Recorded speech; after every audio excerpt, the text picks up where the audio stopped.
Sonic Adventure is one of the most iconic Sonic the Hedgehog games of all time. Originally releasing in 1998 and 1999 respectively, all around the world for the Sega Dreamcast, and later on it would be ported to the Nintendo GameCube in the early 2000s, and then later again to the PlayStation 3 and Xbox 360 digital storefronts, as well as Steam as well later on, and continues on to be quite relevant in the Blue Blur's vast line of games even today. With all that being said, does Sonic Adventure actually deserve to be properly remade for a modern era here for Sonic the Hedgehog? Now, this game is definitely not perfect by any stretch of the imagination. I'm going to get that out there right now. But to contrast that, this game does do a lot of things right. Even for the time period here in which it was originally released in, compared to the more polished Sonic games nowadays, such as Sonic Mania, Sonic Frontiers, as well as the upcoming and very exciting Sonic Racing Cross Worlds for that matter. Does Sonic Adventure, though, in fact deserve to be remade? So going over the basic premise here for the game, such as the story and whatnot and the gameplay mechanics, the story in this finds our ever-lovable, wisecracking hero, Sonic, running through a town called Station Square. One day, he encounters Chaos, the god of destruction, which has seemingly been unleashed by none other than Dr. Robotnik, aka Dr. Eggman, after shattering the Master Emerald on Angel Island, causing an incredible amount of damage to the environment and also taking off Knuckles in the process. So, going from there, since this is the Blue Blur's first mainline 3D entry and all, there were, of course, a lot of things that had to be added, such as multiple playable characters. You've got Sonic, his best friend Tails as well, his friend enemy, you could say, Knuckles, the echidna as well. Also, then we have Sonic's, at the time here, love interest, an obsessive fangirl, Amy Rose. But that's not all, though. We also have two other newcomers in addition, that being Big the Cat, a character created for this game just to implement the gameplay mechanic that I know we all know and love here. Yes, that's right. We have fishing in a Sonic the Hedgehog game. I know. It's one thing that always baffled me, even as a young kid, trying to understand why is there a big cat running around in this world here with Sonic and friends? Just doing his own solo adventure, it seems like. Looking for some frog, out of all things. Not even concerned by any means with Dr. Eggman's plans to take over the entire world and seemingly destroy it and rebuild it from the ground up in his own maniacal image. Oh no, that's no concern at all to Big. But then also we have one last character, that being E102, codenamed Gamma. One of Dr. Eggman's creations you can play as in this game, and one that I find incredibly underrated and fun. For his gameplay mechanic here and style is one that you can go around and seemingly destroy everything in your path with his laser arm. For what that's worth, it's incredibly fun and rewarding, and I feel like Gamma, of all characters here, deserves a lot more recognition and justice for his part of the story here overall, and what he contributes to the plot at large. So going then back real quick here to the Knuckles section here. Originally, it seems like Knuckles is just hanging out on his island here, on Angel Island, you know, minding his own business as guardian of the Master Emerald, when Dr. Eggman and Chaos seemingly go to disrupt his whole day.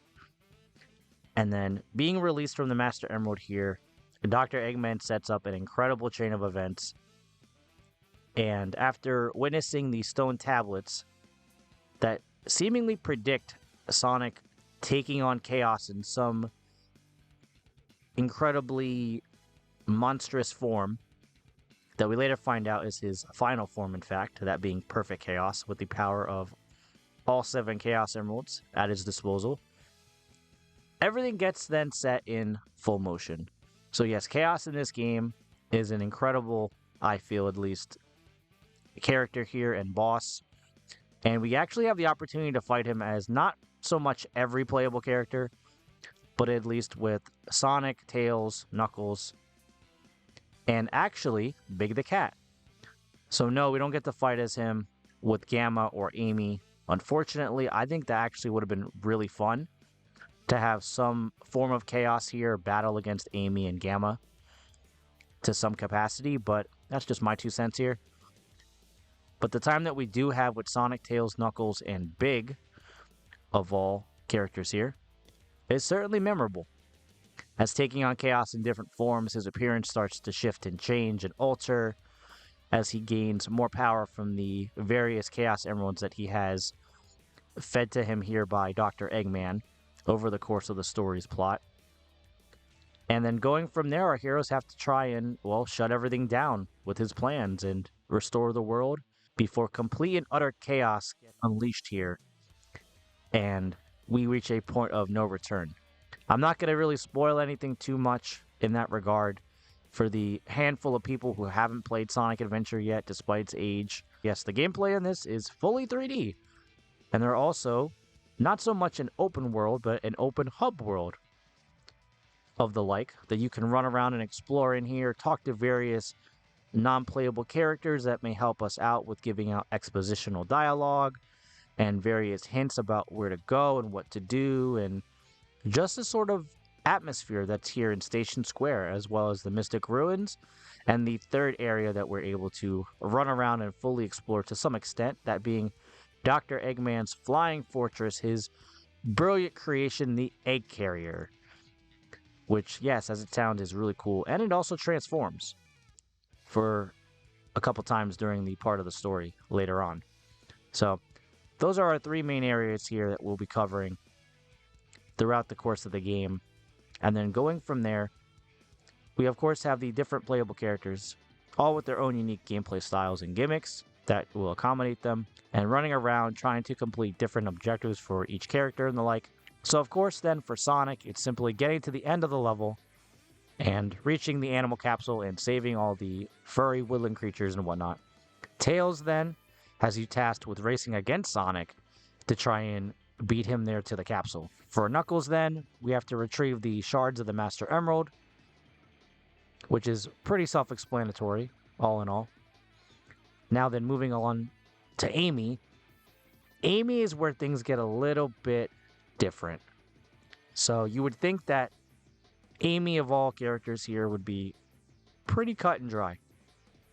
That being to either get to the end of the level or maybe in a certain amount of time, perhaps. But no, things are different here.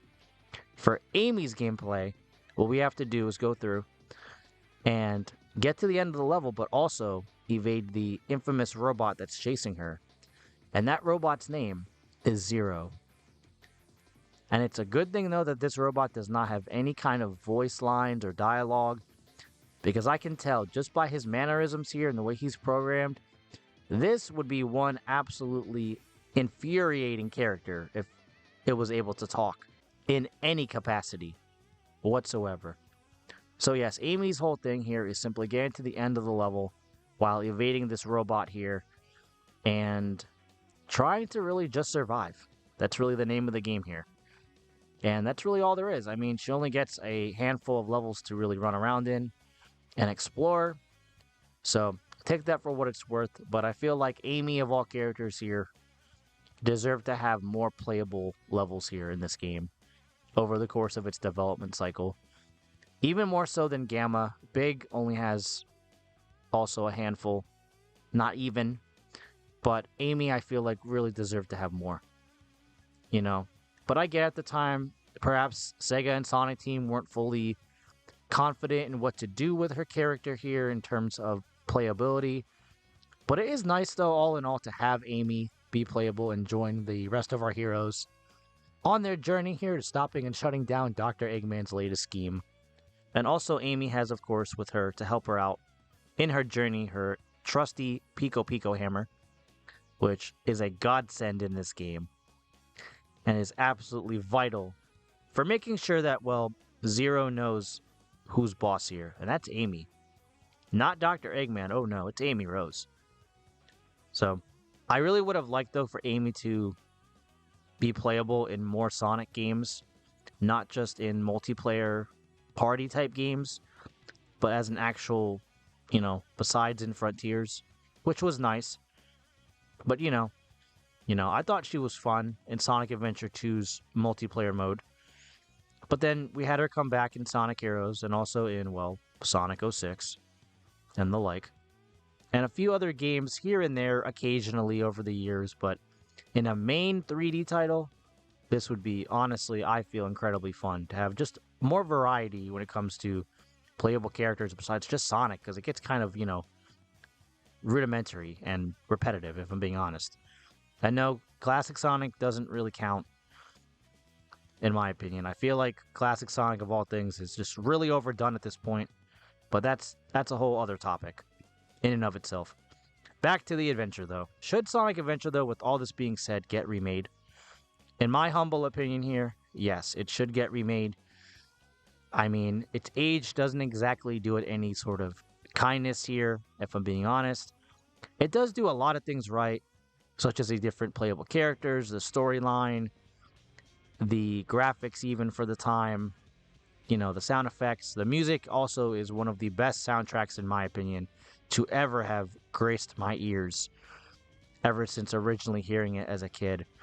Sonic Adventure's soundtrack is peak Sonic to me, and one of the top 5 soundtracks I will always go back to, no matter how old I may get. This is just one of those soundtracks I can always put on and just have a great time and just, jam out to with all these incredible bangers from Jun Senoi, and all the other sound composers in this game, as well as this game being infamous for the first ever Crush 40 anthem, that being Open Your Heart, with Johnny Joeli from the band Hardline and Axel Rudipel debuting in this game. So I just gotta put that out there, guys. You probably already know I'm a huge Crush 40 fan, and of pretty much anything under the sun that's got, Johnny Joeli's name attached to it. I'm not even gonna lie. I am a little bit biased. I admit it. But for what it's worth, it's a good song still. And there have been a lot of remixes of Open Your Heart over the years with other Sonic soundtrack compilations and remix albums. Also, I feel one of my favorite ones for Open Your Heart would be the Bentley Jones mashup version, and also the K Club, I believe it is, remix. But then also, my absolute favorite one would have to be from Sonic Generations, the Circuit Freak versus Crush 40 mix. That one in particular, I feel, is an absolute banger, and is a perfect example of how the music should be a little bit updated and modernized, I'd say, if this game were to get properly remade one day. So take that with a grain of salt, but as far as soundtracks go, you can't go wrong with Sonic Adventure. I even have to put it above Sonic Adventure 2 with Live and Learn. So I get if that's a huge, sin right there, but hey, this is what put Crush 40 on the map, I feel. While Sonic Adventure 2's is good, and I do also love the soundtrack for that game, and even Sonic Heroes for a handful or two. It depends really what kind of mood I'm in, but for Sonic Adventure, can't go wrong. Speaking of wrong, we go on now to Gamma, the last playable character here in the game. And Gamma has a few unique, interesting gameplay mechanics here that set him apart. Not just being, a robotic creation from Dr. Eggman, but while moving around the stages here with him, you can actually transform if you're going fast enough with him while moving in one certain direction. And it'll actually change his mode here, as it were, to be rolling around more on the ground, similar to a tank. And he'll be gaining a little bit of acceleration as well as turning, so he could turn a lot easier in comparison to his regular normal walking speed and whatnot. But then also, if we happen to be over a body of water, then Gamma will actually retract his legs and have propeller blades pop out, and he'll be able to float over bodies of water and be able to jump in the air then as well. So Gamma, I feel like, deserves a lot more. Even though his story is what it is in this game, I'm not trying to spoil that either, but I do wish that Gamma would return, and not just the cameos from Sonic Adventure 2 that he was in the stage Pyramid Cave while going through the story as Sonic. But I feel like Gamma deserves to come back in some random type of way. Maybe even just in a party game, as a newer model. They could just say, oh, it's a new model of Gamma that's been rebuilt or built from scratch. I feel like Gamma deserves a lot more love. Now, From Sonic Heroes, we did get a newer model of Gamma, that being E123 Omega. And while I do like Omega and his always interesting dialogue, to put it mildly, Gamma has just a lot more heart and personality. So yeah, I really want Gamma to come back in some form or fashion here at some point in one of these spin-off Sonic games, hopefully sometime soon. But then, wrapping things up here, should Sonic Adventure actually deserve to get remade? Besides the cringe-inducing voice acting at times, the camera is the #1 problem, I'd say, besides even the voice acting and some of the physics at times with trying to jump and land on certain platforms in midair. But the camera it's a sign of these times. The late 90s, early 2000s, this is when companies didn't exactly know what to do with 3D gaming yet. It was still brand new, basically adding an entire extra dimension on here to a game. Now, I am by no means here a game developer. Let's get that straight right now. But for what this game does, I mean, you can rotate the camera with the back trigger buttons, depending on which version of this game you're playing. So it's not entirely bad. It's not completely broken, but it can get in the way of the experience here and really hamper things if you aren't familiar with this type of game and just how old it really is. But despite that, though, this is still a overall pretty solid adventure. No pun intended there. One feature that I found incredibly fun that debuted here in Sonic Adventure was the Chow Garden, where you could raise a sort of type of virtual pet and have it grow and develop you over time with different sorts of stats and abilities, and even different physical appearances here, as it would take after the appearance of whichever character you were using to raise it over the course of your time here spent in the Chow Garden. You can also race them and have them win trophies even, and have this be a little fun side part of the game that I feel in particular, as well as a lot of other fans, needs to come back at some point in time here for future Sonic games in just some general way, shape, or form. On that note, I'll be signing off for today. That'll do it though for me here regarding my thoughts on if Sonic Adventure should actually get remade in the modern era here. But be sure to stick around though and stay tuned for even more. And I'll be catching you guys all next time in my next video. Oh yeah, one last thing here real quick. To quote Crush 40, sometimes you just have to open your heart and things are gonna be alright. See you then on the flip side, guys.